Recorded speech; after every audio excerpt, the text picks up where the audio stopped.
ഈശോയിൽ ഏറ്റവും പ്രിയം നിറഞ്ഞ സഹോദരി സഹോദരന്മാരെ, വിവിധങ്ങളായ സ്ഥലങ്ങളിരുന്നു കൊണ്ട് ശാലോം വിഷൻ്റെ മുമ്പിലിരുന്നു കൊണ്ട് ദൈവവചനം ശ്രവിക്കാൻ കാത്തു നിൽക്കുന്ന നിങ്ങളെ ഓരോരുത്തരെയും ഏറ്റവും സ്നേഹത്തോടെ ദൈവകരങ്ങളിൽ സമർപ്പിക്കുകയാണ്.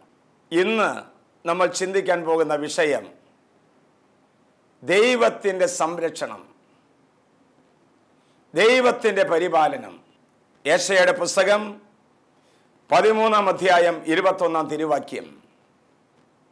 അവിടെ ഇപ്രകാരം നാം വായിക്കുന്നു: അവർക്ക് രാവും പകലും യാത്ര ചെയ്യാനാകും വിധം പകൽ വഴി കാട്ടാൻ ഒരു മേഘസ്തംഭവും രാത്രി പ്രകാശം നൽകാൻ അഗ്നിസ്തംഭത്തിലും കർത്താവ് അവർക്ക് മുൻപേ പോയിരുന്നു.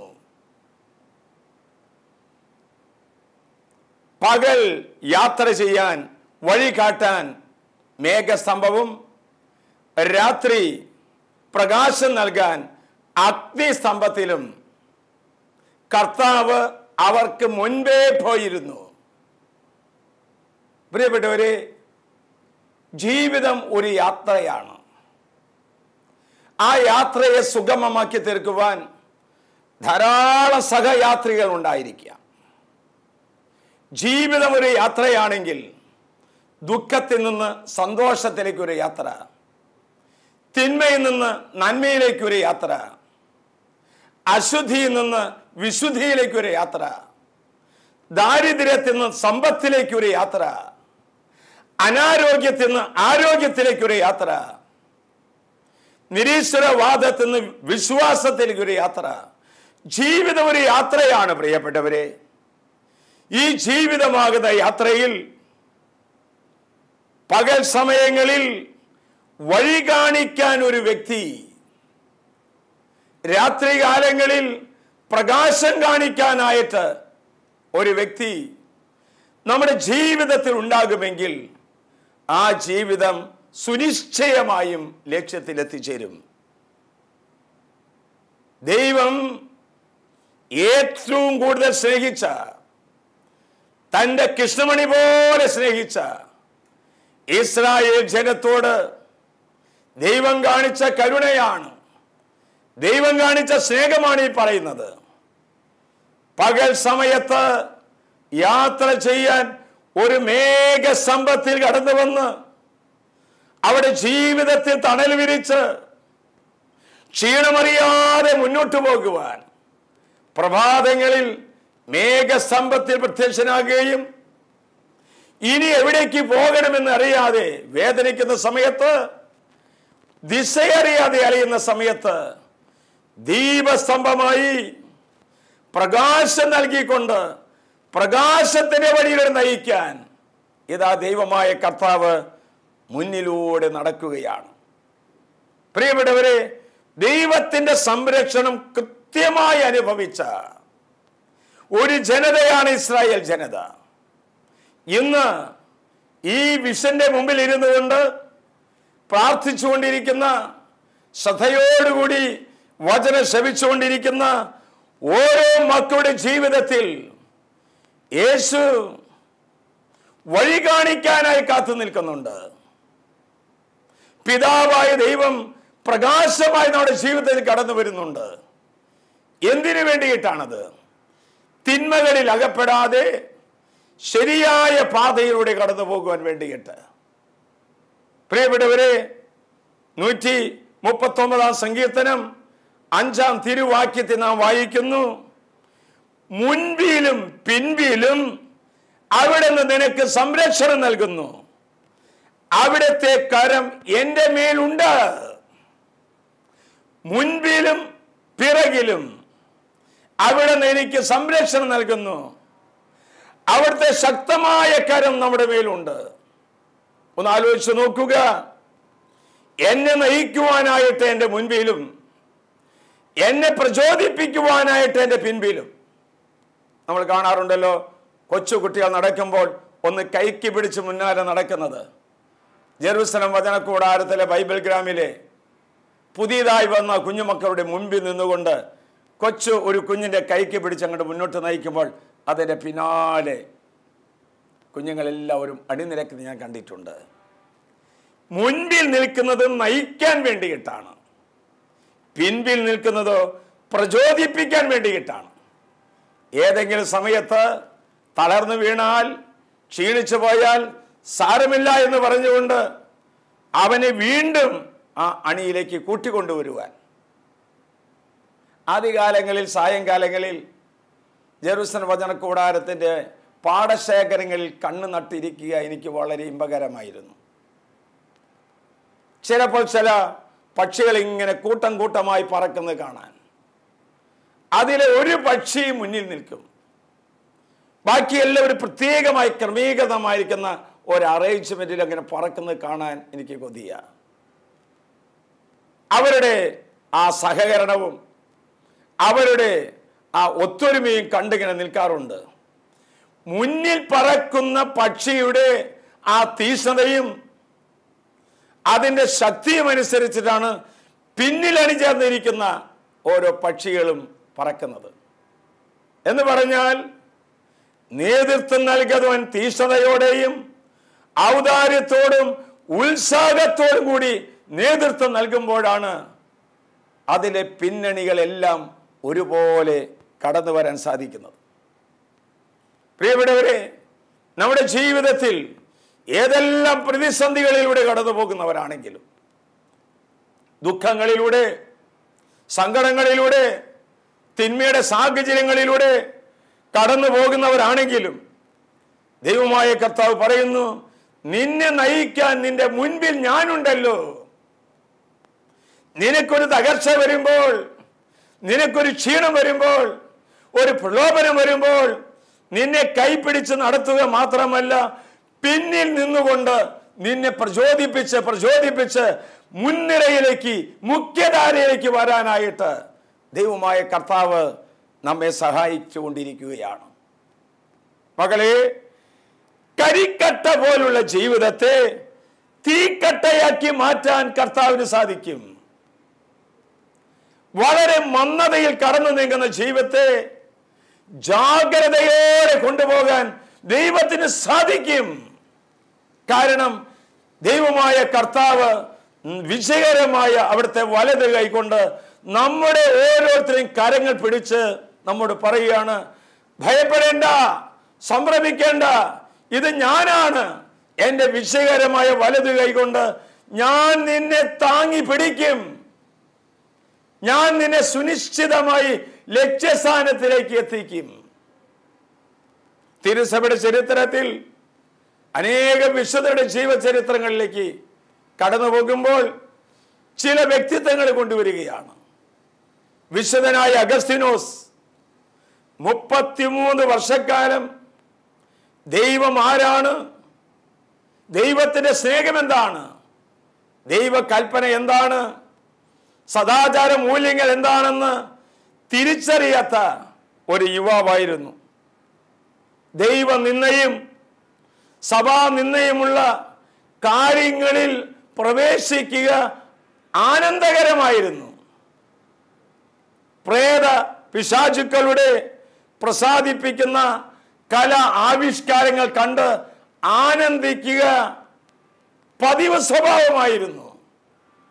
എന്നാൽ വിശുദ്ധനായ അംബ്രോസിന്റെ വചന പ്രഘോഷണം കേട്ട് മാനസാന്തരപ്പെട്ട അഗസ്തീനോസ്, ദൈവത്തിലേക്ക് തിരിഞ്ഞ അഗസ്തീനോസ് പിന്നീട് ഒരിക്കലും ആ പാപത്തിന്റെ മേഖലകളിലേക്ക് പോയിട്ടില്ല, ജഡമോഹങ്ങൾക്ക് പോയിട്ടില്ല, മദ്യലഹരിയിലേക്ക് പോയിട്ടില്ല. കാരണം ദൈവം അവനെ പിടികൂടി, അവന്റെ മുൻപിലൂടെ നടന്ന് അവനെ നയിക്കുകയും പിൻപിലൂടെ നടന്ന് അവനെ പ്രോത്സാഹിപ്പിക്കുകയും ചെയ്തു. ഇന്ന് തിരുസഭയിലെ വേദപാരംഗതനായിരിക്കുന്ന വിശുദ്ധനായി മാറിയില്ലേ? ദൈവം നമ്മുടെ മുമ്പിൽ നിന്ന് നയിക്കുമ്പോൾ ഏതെല്ലാം അശുദ്ധിയാണെങ്കിലും ഏതെങ്കിലും തിന്മയാണെങ്കിലും കരിക്കട്ട പോലുള്ള ജീവിതത്തെ തീക്കട്ടയാക്കി മാറ്റാൻ നമ്മുടെ പൊന്നു തമ്പുരാന് സാധിക്കും എന്നുള്ള ഒരു സാക്ഷ്യമാണ് ഈ കേട്ടത്. വീണ്ടും നാം കാണുന്നു തിരുസഭയിലെ വലിയ വിശുദ്ധൻ, രണ്ടാമത്തെ ക്രിസ്തു എന്നറിയപ്പെടുന്ന ഫ്രാൻസിസ് അസീസി പുണ്യവാൻ. തന്റെ യൗവനകാലമുണ്ട്.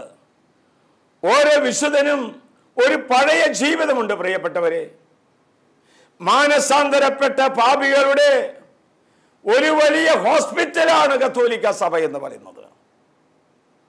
വിശുദ്ധ ഫ്രാൻസിസ് അസീസി തന്റെ യൗവനത്തിൽ സമ്പത്തും സമയവും ദൂർത്തടിച്ച് അങ്ങനെ തന്റെ ഇഷ്ടമനുസരിച്ച് നടന്ന ഒരു യൗവന കാലഘട്ടം ഫ്രാൻസിസ് അസീസിക്ക് ഉണ്ടായിരുന്നു.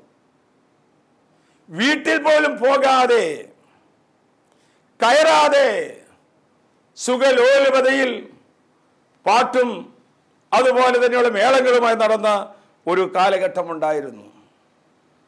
എന്നാൽ യേശു മുൻപിൽ നിന്ന് നയിച്ചപ്പോൾ, പിൻപിൽ നിന്ന് പ്രോത്സാഹിപ്പിച്ചപ്പോൾ, പാപങ്ങൾ ക്ഷമിച്ച് ദൈവത്തിന്റെ വഴിയിലൂടെ കടന്നു നീങ്ങിയപ്പോൾ തന്റെ ധൂർത്തടിച്ച സമയം, തന്റെ ധൂർത്തടിച്ച ആരോഗ്യം ആത്മസംയമനത്തിലൂടെ, വലിയ വിശുദ്ധീകരണത്തിലൂടെ യേശുവിന്റെ പിന്നാലെ നടന്ന് രണ്ടാമത്തെ ക്രിസ്തു എന്ന അപരനാമത്തിൽ അറിയപ്പെടുന്ന ഒരു മഹാവിശുദ്ധനായി തീർന്നു.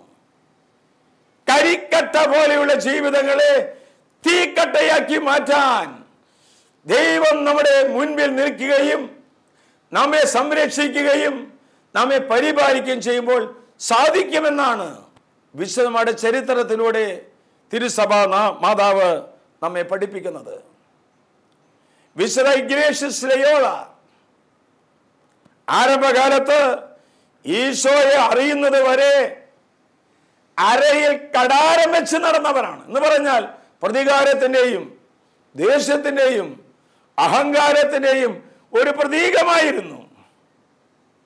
വാൾഫൈറ്റിലും കുതിര സവാരിയിലും വളരെയേറെ താല്പര്യമുള്ള ഒരു പട്ടാള ക്യാപ്റ്റനായിരുന്നു ഇഗ്നേഷ്യസ് ലയോള. എന്നാൽ യേശുവിനെ കണ്ടുമുട്ടിയ നിമിഷം മുതൽ പ്രതികാരത്തിന്റെ മുനകൾ അടർന്നു വീണു.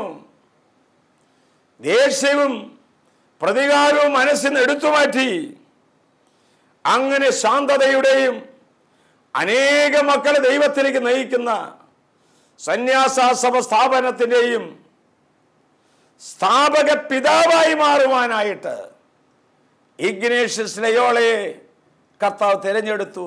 പ്രിയപ്പെട്ടവരെ, കരിക്കട്ട പോലെയുള്ള ജീവിതങ്ങളെ തീക്കട്ടയാക്കി മാറ്റാൻ, അശുദ്ധി നിറഞ്ഞ ജീവിതങ്ങളെ വിശുദ്ധിയുടെ സോപാനത്തിൽ കൊണ്ടുപോകാൻ ദൈവം നമ്മെ നയിച്ചാൽ നമുക്ക് സാധിക്കുമെന്ന് അവരുടെ ജീവിതങ്ങളിൽ മുഴുവൻ നമ്മൾ കണ്ടെത്തുന്നത് അവർ അനുതാപം കൊണ്ട് മുഴുകി, അനുതാപത്തിന്റെ കണ്ണുനീർ പൊഴിച്ചു, പശ്ചാത്താപത്തിന്റെയും പരിഹാരത്തിന്റെയും ജീവിതം നയിച്ചു. മണിക്കൂറുകളോളം ദൈവസന്നിധിയിൽ ഇരുന്ന് പ്രാർത്ഥിച്ചു. ആ പ്രാർത്ഥന ലോകസുഖങ്ങളിൽ അവരെ വിടർത്തി. അവർ മാനസാന്തരപ്പെട്ടു. 30 മേനിയല്ല, 60 മേനിയല്ല, 100 മേനി വിളവ് നൽകുവാൻ തക്കവണ്ണത്തിൽ, 100 മേനി വിളവ് നൽകുവാൻ തക്കവണ്ണത്തിൽ ദൈവം അവരെ വളർത്തി ഉയർത്തി. എന്റെ പ്രിയപ്പെട്ട മക്കളെ, ഈശോയ്ക്ക് ക്ഷമിക്കാൻ പറ്റാത്ത ഒരു പാപവുമില്ല. ഈശോയുടെ രക്തത്തിന് കഴുകാൻ പറ്റാത്ത ഒരു പാപക്കറയുമില്ല. പിശാച് പറയുന്നത് ദൈവം നിന്നോട് ക്ഷമിക്കുകയില്ല, ദൈവം നിന്നെ രക്ഷിക്കുകയില്ല. പിശാച് നുണയനും നുണയന്റെ പിതാവുമാണ്. അവനുമായിട്ട് ഒരു സമ്പർക്കത്തിൽ ഏർപ്പെട്ടാൽ, ഒരു കോൺവെർസേഷന് പോയാൽ അവൻ നമ്മെ തിന്മയിലേക്ക് കൊണ്ടുപോവുകയുള്ളൂ. പ്രിയപ്പെട്ടവരെ, ഏത് പാപിക്കും ഏത് കഠിന ഭാവിക്കും രക്ഷ പ്രാപിക്കാമെന്ന് മാനസാന്തരപ്പെട്ട ഓരോ വിശുദ്ധന്മാരും നമുക്ക് സന്ദേശം നൽകുന്നുണ്ട്. അശുദ്ധിയിൽ നിന്ന് വിശുദ്ധിയിലേക്ക്, തിന്മയിൽ നിന്ന് നന്മയിലേക്ക് ഓരോ വ്യക്തിക്കും വളരാൻ, ഉയരാൻ സാധിക്കും. ഇപ്പോൾ ഷാലോം ടിവിയുടെ മുമ്പിൽ ഇരുന്നു കൊണ്ട് ഈ ശുശ്രൂഷ സംബന്ധിക്കുന്ന പലരുടെ മനസ്സിൽ ദുഃഖങ്ങളുണ്ടാകാം. എനിക്കതൊക്കെ സാധിക്കുമോ? എനിക്ക് ഇതുപോലെ നടന്നു നീക്കാൻ സാധിക്കുമോ? സാധിക്കുമെന്നാണ് ദൈവമായ കർത്താവിനോട് പറയുന്നത്. ഏതാനും നാളുകൾക്ക് മുമ്പ് യെരൂശലേം വചന കൂടാരത്തിൽ ഒരു സന്ധ്യാവേളയിൽ മുടി മുഴുവൻ ചപ്പറയാക്കി, മുഖത്ത് മുഴുവൻ നിരാശയും ഹൃദയം നിറയെ ഭാരവുമാറിക്കൊണ്ട് ഒരു യുവസുഹൃത്ത് ഇവിടെ വരികയുണ്ടായി. ഞാൻ അവനെ ചേർത്ത് പിടിച്ച് അവനോട് ചോദിച്ചു, എന്ത് പറ്റി മോനെ? അവൻ പറഞ്ഞു, എല്ലാം തകർന്നു ഫാദർ, എല്ലാം തകർന്നു. ഒത്തിരിയേറെ സ്വപ്നങ്ങളുമായിട്ടാണ് ജീവിതത്തിൽ കടന്നു വന്നത്. ജീവിതത്തിന് രണ്ടറ്റങ്ങൾ കൂട്ടിമുട്ടിക്കാൻ സാധിക്കാതെ നിരാശയും കുറ്റബോധവുമായി കടന്നു പോകുന്ന സമയത്ത് ധാരാളം കൂട്ടുകാരെ കണ്ടുമുട്ടി. അവർ പലതും ഉപദേശിച്ചു തന്നു. അതിലൂടെ തിന്മയുടെ വഴിയിലേക്ക് കടന്നുപോയി. ഒന്നാം പ്രമാണത്തിനെതിരായി പാപം ചെയ്തു. പല പല തിന്മയുടെ മേഖലയിലേക്ക് കൂട്ടിക്കൊണ്ടുപോയി. മയക്കുമരുന്നിനും ലഹരി വസ്തുക്കൾ ഞാൻ അടിമയായി. തെറ്റായ സ്നേഹബന്ധത്തിൽപ്പെട്ടു. എൻ്റെ ജീവിതം, എൻ്റെ സമയം, എൻ്റെ ആരോഗ്യം മുഴുവൻ നഷ്ടപ്പെട്ടു. ഇനി ഒരിക്കലും എനിക്ക് പണ്ടത്തെ പോലെയാകാൻ പറ്റില്ല ഫാദർ. ഞാൻ അവനെ സാവധാനം ഒരു കസേര നീട്ടി ഇട്ട് അവിടെ ഇരിക്കാൻ പറഞ്ഞു. അവൻ ഒരു വലിയ കുമ്പസാരത്തിന് തയ്യാറായി. അവൻ്റെ പാപങ്ങൾ ഓരോന്നും ഏറ്റു പറയാൻ തുടങ്ങി. മദ്യത്തിനും മയക്കുമരുന്നിനും അടിമപ്പെട്ട ആ ചെറുപ്പക്കാരൻ്റെ കണ്ണുനീർ കണങ്ങൾ അവിടെ വീഴുന്നത് എൻ്റെ കണ്ണാലെ ഞാൻ നോക്കി നിന്നു. എൻ്റെ ഹൃദയം തേങ്ങി. തട്ടിയിട്ട് പറഞ്ഞു, യുവാവേ ഉണരുക, യുവാവേ എഴുന്നേൽക്കുക. ദുർദിനങ്ങളും കരിന്ദിനങ്ങളും നിന്റെ ജീവിതത്തിൽ ആരംഭിക്കുന്നതിനേക്കാൾ മുൻപ് ഈ യൗവനത്തിൽ തന്നെ നീ കർത്താവിനെ സ്തുതിക്കുക, ദൈവസന്നിധിയിലേക്ക് കടന്നു വരിക. ഇന്നെനിക്ക് ആ ചെറുപ്പക്കാരനെ അറിയാം. ഓരോ വെള്ളിയാഴ്ച തോറും 10,000 ഇടയിൽ നിന്ന് കരങ്ങൾ ഉയർത്തുമ്പോൾ അവൻ്റെ സ്വരം എനിക്ക് കേൾക്കാം. ജനക്കൂട്ടത്തിൽ നിന്നുകൊണ്ട് അവൻ പ്രാർത്ഥിക്കുന്ന പ്രാർത്ഥനയും അവൻ്റെ ഹൃദയത്തിൻ്റെ ഭാവവും അൾത്താരിൽ നിൽക്കുന്ന അച്ഛന്മാർ പലപ്പോഴും അത്ഭുതത്തോടെയാണ് നോക്കി നിൽക്കുന്നത്. യെശയ്യായുടെ പുസ്തകം 30-ാം അധ്യായം 1-ാം വാക്യത്തിൽ നാം വായിക്കുന്നു, കർത്താവ് അരുളി ചെയ്യുന്നു, എൻ്റേതല്ലാത്ത പദ്ധതികൾ നീ നടപ്പിലാക്കുകയും എനിക്ക് അഹിതകരമായ സഖ്യത്തിൽ നീ ഉണ്ടാക്കുകയും ചെയ്ത് പാപം കുന്നുകൂടിയ അനുസരണമില്ലാത്ത സന്തതികൾക്ക് ദുരിതം. ഈ വചനമാണ് അവനെ മാനസാന്തരപ്പെടുത്തിയത്. യെശയ്യായുടെ പുസ്തകം 30-ാം അധ്യായം 1-ാം വാക്യം. അവനോട് ഞാൻ പറഞ്ഞു, മോനെ കർത്താവ് അരുളി ചെയ്യുന്നു. യെശയ്യായുടെ പുസ്തകം 30-ാം അധ്യായം 1-ാം വാക്യം. ബൈബിൾ തുറന്ന് ആദ്യമായി അവൻ വായിക്കുകയാണ്. അതിൽ പ്രകാരം എഴുതി വച്ചിരിക്കുന്നു, എൻ്റേതല്ലാത്ത പദ്ധതികൾ നടപ്പിലാക്കുകയും എനിക്ക് അഹിതമായ സഖ്യം ഉണ്ടാക്കുകയും ചെയ്ത് പാപം കുന്നുകൂടിയ അനുസരണമില്ലാത്ത സന്തതികൾക്ക് ദുരിതം. ഈ ദുരിതത്തിൽ നിന്ന് രക്ഷിക്കാൻ യേശുവിന് സാധിക്കും. അവിടത്തേക്ക് മാത്രമേ സാധിക്കൂ. എനിക്ക് വേണ്ടി, നിനക്ക് വേണ്ടി ആ കുരിശിലേറി മരിച്ച ആ കർത്താവ് പറയുന്നു, നിന്റെ ശരീരത്തിൽ നിന്ന് അശുദ്ധി വിട്ടുപോകാൻ, നിന്റെ മനസ്സിൽ നിന്ന് മുറിവുകൾ എടുത്തു മാറ്റാൻ, നിന്റെ അവികലമായ ജീവിതത്തെ വിശുദ്ധമാക്കി തീർക്കാൻ, മോനെ ഞാൻ നിന്റെ കൂടെയുണ്ട്. അവൻ ആ മുട്ടുകുത്തിയ മകൻ, അവൻ അവിടെ താഴെ മുട്ടുകുത്തി ശിരസ് നമിച്ച് സാഷ്ടാംഗ പ്രണാമം ചെയ്തുകൊണ്ട് അവൻ ദൈവത്തെ സ്തുതിക്കാൻ തുടങ്ങി. ഞാനും അവൻ്റെ അടുത്ത് അല്പസമയം മുട്ടുകുത്തി നിന്നു. കുറച്ച് കഴിഞ്ഞപ്പോൾ തോളിൽ തട്ടി അവൻ എഴുന്നേൽപ്പിച്ചു. അവൻ എൻ്റെ മുഖത്ത് നോക്കിയിട്ട്, ഈ സ്ഥലം പരിശുദ്ധമാണ്, എനിക്ക് ഒരു പുനർജന്മം നൽകാൻ, ഒരു പുതുജീവിതം നൽകാൻ ഈ സ്ഥലത്തെ ദൈവം തിരഞ്ഞെടുത്തതിനോർത്ത് നന്ദി പറയുന്നു. സാവൂളിനെ പൗലോസാക്കി മാറ്റിയതുപോലെ ക്രിസ്ത്യാനികളെ കൊല്ലുവാനായിട്ട് കച്ചിട്ട് വാങ്ങിയ സാവൂൾ ഡമാസ്കസിന്റെ വഴിയാത്രയിൽ വെച്ച് യേശു പിടികൂടി, അവനെ തട്ടിയിട്ടു. അനനയാസിന്റെ പക്കലേക്ക് പോയി അവനെ അഭിഷേകം ചെയ്തു. വിജാതിയുടെ അപ്പസ്തോലനായി മാറിയതുപോലെ ഈ ചെറുപ്പക്കാരൻ ഇന്ന് ഓരോ വെള്ളിയാഴ്ച തോറും അനേകം മക്കളെ ദൈവസന്നിധിയിലേക്ക്, അനേകം കുടുംബങ്ങളെ ഇടവക ദൈവാലയത്തിലേക്ക്, അനേകം മക്കളെ വിവിധങ്ങളായ ധ്യാനമന്ദിരത്തിൽ കൊണ്ടുപോകുന്ന കർത്താവിൻ്റെ ഒരു ശുശ്രൂഷകനായി കർത്താവ് മാറ്റിയെടുത്തു. ഒരു കരിങ്കട്ടയായിരുന്ന മകൻ്റെ ജീവിതത്തിൻ്റെ യാത്രയിൽ ദൈവം സ്പർശിച്ചപ്പോൾ, ദൈവം മുന്നിൽ വന്നപ്പോൾ, ദൈവം പറയുന്നതനുസരിക്കാൻ തയ്യാറായപ്പോൾ ഒരു പുതിയ ജീവിത യാത്ര ദൈവമായ കർത്താവ് അവന് നൽകി. എൻ്റെ പ്രിയപ്പെട്ടവരെ, ക്രിസ്ത്യാനിയാകുക എന്ന് പറഞ്ഞാൽ മരിക്കുക എന്നാണ് അർത്ഥം. പാപത്തിന് മരിച്ച് യേശുവിൽ ഉണർത്തെഴുന്നേൽക്കുക. മരണത്തിൽ നിന്ന് രക്ഷപ്പെടാമായിരുന്നു പല വിശുദ്ധന്മാർക്കും. ശത്രുവിന്റെ കരത്തിൽ നിന്ന് രക്ഷപ്രാപിക്കാമായിരുന്നു പല രക്തസാക്ഷികൾക്കും. എന്നാൽ അവർ അത് രക്ഷപ്പെടാൻ ശ്രമിച്ചില്ല. കുർബാനയും വചനവും ജപമാലയും കരങ്ങളിൽ ഏന്തി അവർ പ്രാർത്ഥിച്ചത് ശരീരത്തിന് സുസ്ഥിതി ഉണ്ടാകാൻ വേണ്ടിയിട്ടുള്ളതല്ല, ആത്മാവിന് രക്ഷ കിട്ടാൻ വേണ്ടിയിട്ടാണ്. ശരീരത്തിന്റെ സുസ്ഥിതിയും സന്തോഷവുമാണ് അവർ തേടിയിരുന്നുവെങ്കിൽ ഒരു വാക്ക് മതിയായിരുന്നു. യേശുവിനെ തള്ളിപ്പറഞ്ഞാൽ ജീവൻ കിട്ടും, ജീവിതം കിട്ടും.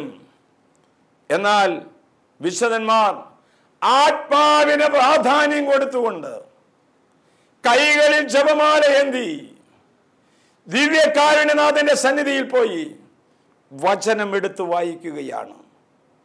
പ്രിയപ്പെട്ടവരെ, ഉൽപ്പത്തിയുടെ പുസ്തകം 28-ാം അധ്യായം 15-ാം വാക്യത്തിൽ നാം വായിക്കുന്നു, ഇന്നു ഇതാ ഞാൻ നിന്നോട് കൂടെയുണ്ട്, നീ പോകുന്നിടത്തെല്ലാം ഞാൻ നിന്നെ കാത്തു രക്ഷിക്കും.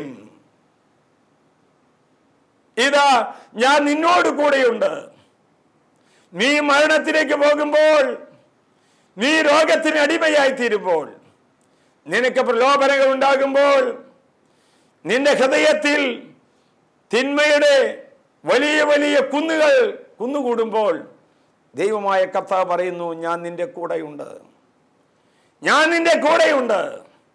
ഇന്ന് ഈ ശുശ്രൂഷ സംബന്ധിച്ചുകൊണ്ടിരിക്കുന്ന മക്കളോട് ഞാനൊന്ന് ചോദിക്കട്ടെ, എത്രയോ അപകട മേഖലയിൽ നിന്നാണ് ദൈവം നമ്മെ കാത്തു രക്ഷിച്ചത്? എത്ര വലിയ ദുരന്തങ്ങളിൽ നിന്നാണ് എന്നെ കാത്തു രക്ഷിച്ചത്? ബസ്സിൽ യാത്ര ചെയ്യുമ്പോൾ ബസ് അപകടത്തിൽ നിന്ന്, കാറിൽ യാത്ര ചെയ്യുമ്പോൾ കാർ അപകടത്തിൽ നിന്ന്. കഴിയുന്നാൽ ഒരു ദിവസം ഒരു ഓട്ടോറിക്ഷ ഡ്രൈവറോട് വന്നിട്ട് പറഞ്ഞു, ഞങ്ങൾ സഞ്ചരിച്ച ഓട്ടോറിക്ഷ 3 പ്രാവശ്യം തകിടം പറഞ്ഞു ഫാദർ, എങ്കിലും എൻ്റെ ദൈവമായ കർത്താവ് എന്നെ കാത്തു രക്ഷിച്ചു. എൻ്റെ ദൈവമായ കർത്താവ് കാത്തു രക്ഷിച്ചു. വഴി യാത്രകളിൽ എനിക്ക് കാവൽ നിൽക്കുന്നൊരു കർത്താവുണ്ട്. വഴിയാത്രയിൽ കാവൽ മാലാഖമാരെ നിർത്തുന്ന ഒരു ദൈവമാണ് പറയുന്നത്. വചനം പറയുന്നു, നിനക്ക് മുൻപേ പോയി മലകൾ നിരപ്പാക്കുകയും പിച്ചളവാതിൽ തകർക്കുകയും ഇരുമ്പ് ഓടാമ്പലകൾ ഒടിക്കുകയും ചെയ്യുന്നവനാണ് കർത്താവ്. ആ കർത്താവിന്റെ സന്നിധിയിലേക്ക് നമ്മെ തന്നെ സമർപ്പിക്കാം. ഈശോയോടുള്ള സ്നേഹത്തെ പ്രതി, നിത്യരക്ഷയെ പ്രതിയുള്ള താല്പര്യത്തെ പ്രതി, ആത്മാക്കളോടുള്ള സ്നേഹത്തെ പ്രതി യേശുവിൻ്റെ കൈ പിടിച്ചുകൊണ്ട് നമുക്ക് മുന്നോട്ട് നീങ്ങാം. നമുക്ക് പ്രാർത്ഥിക്കാം. കർത്താവേ, ഈ കാലഘട്ടം വരെയും എന്നെ നയിച്ച ദൈവത്തിൻ്റെ ആത്മാവേ, ഞാൻ അങ്ങയെ സ്തുതിക്കുന്നു, ആരാധിക്കുന്നു, നന്ദി പറയുന്നു. എൻ്റെ സുഖങ്ങളിലും ദുഃഖങ്ങളിലും, എൻ്റെ പ്രലോഭനങ്ങളിലും, എൻ്റെ പ്രശസ്തിയിലും എൻ്റെ കൂടെ നടക്കുന്ന കർത്താവേ, നിന്നെ ഞാൻ ആരാധിക്കുന്നു, സ്തുതിക്കുന്നു, നന്ദി പറയുന്നു.